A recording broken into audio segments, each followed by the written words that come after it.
Backtracking.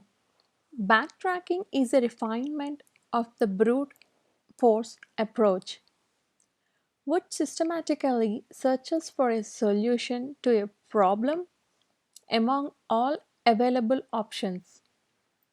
It does so by assuming that the solutions are represented by vectors v1, v2 up to vm of values, and by traversing in a depth first manner the domains of the vectors until the solutions are found. When invoked, the algorithm starts with an empty vector. At each stage, it pretends the partial vector with a new value.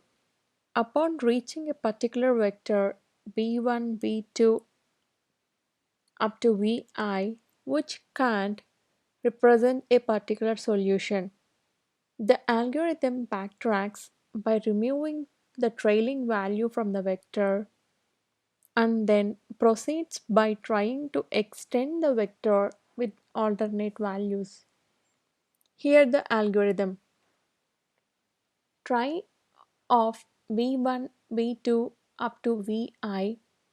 If v1, v2 up to vi is a solution, then return v1, 2 up to I.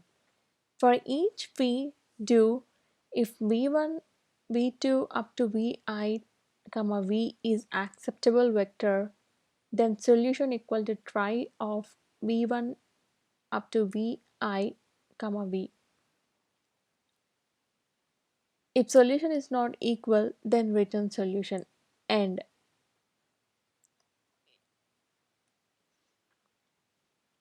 if Si is a domain of vi, then S1 x and times Sm is a solution space of the problem. The validity criteria used in checking for acceptable vectors determines what portion of that space needed to be searched. So it also determines the resources required by the algorithm. The traversal of the solution space can be represented by a depth first traversal of a tree. The tree itself is rarely entirely stored by the algorithm. Instead, just a path toward a route is stored to enable the backtracking. Best example for backtracking is traveling salesperson.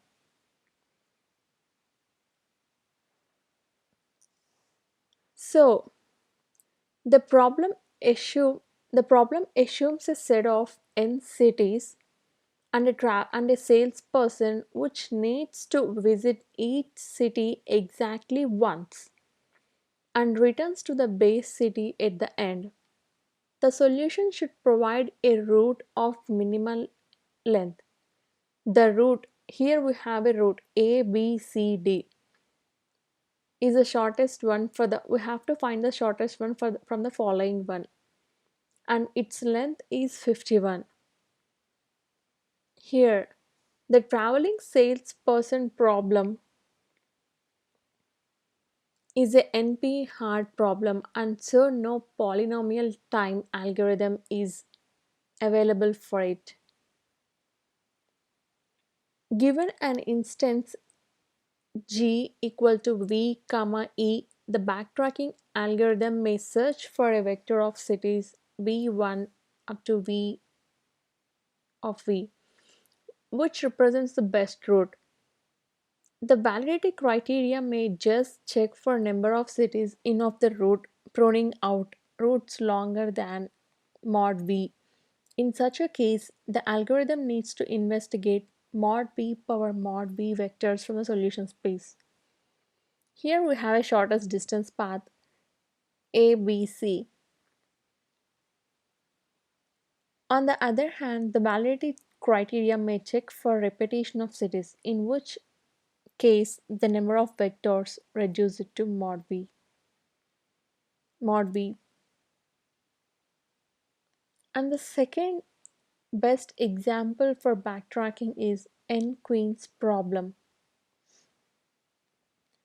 Consider a n by n chessboard and the problem of placing n queens on the board without the queens threatening one another.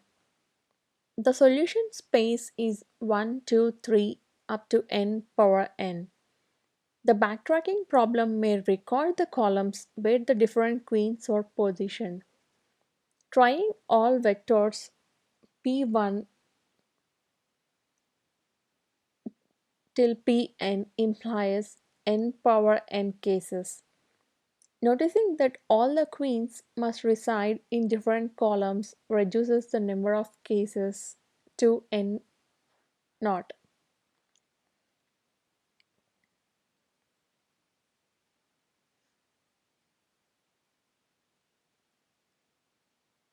So let's see a traversal tree for n queens problem. Here we have a chessboard and let's assume landing at 1, 2 and 3. Checking for threatening positions along the way may further reduce the number of visited configurations.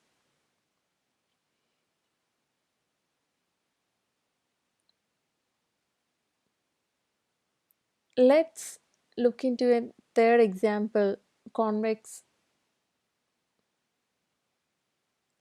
convex hull, Braham's scan. The problem asks to construct the shortest polygon which encloses a given set of points on a plan. The polygon can be determined by placing a rubber around the set. Determine an extreme point with the largest x coordinate. Sort the points in order of increasing angles relatively to the extreme point.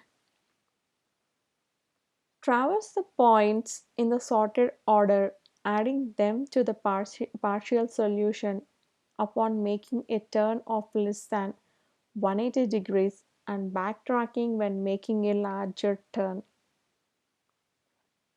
You can see the turn at B, C, D, and so on, like this.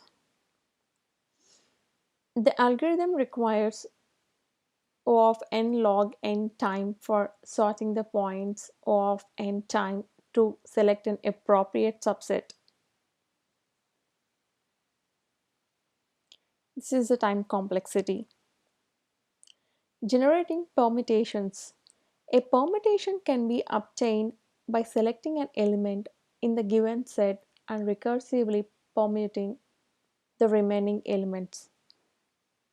P of alpha 1 up to alpha n is equals to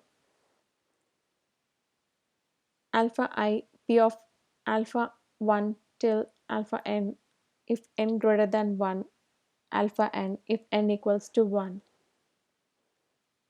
Each at each stage of the permutation process, the given set of elements consists of two parts: a subset of values that already has been processed and a subset that still needs to be processed. The logical separation can be physically realized by exchanging in the ith step the ith value with the value being chosen at that stage.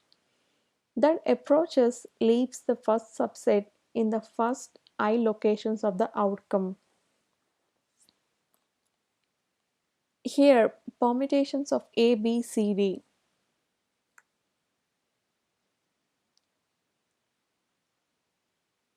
So, algorithm for that permutation permute of I. If I equals to n, output A of n. Else, for j equals to I to n, do swap A of I, A of j. Permute I plus 1, swap A of I, A of j. You can see backtracking works almost similar to brute force algorithm. It is better than brute force algorithm in a way that it discards a particular solution state if it discovers at any stage of the search a partial solution can't lead us to a complete solution.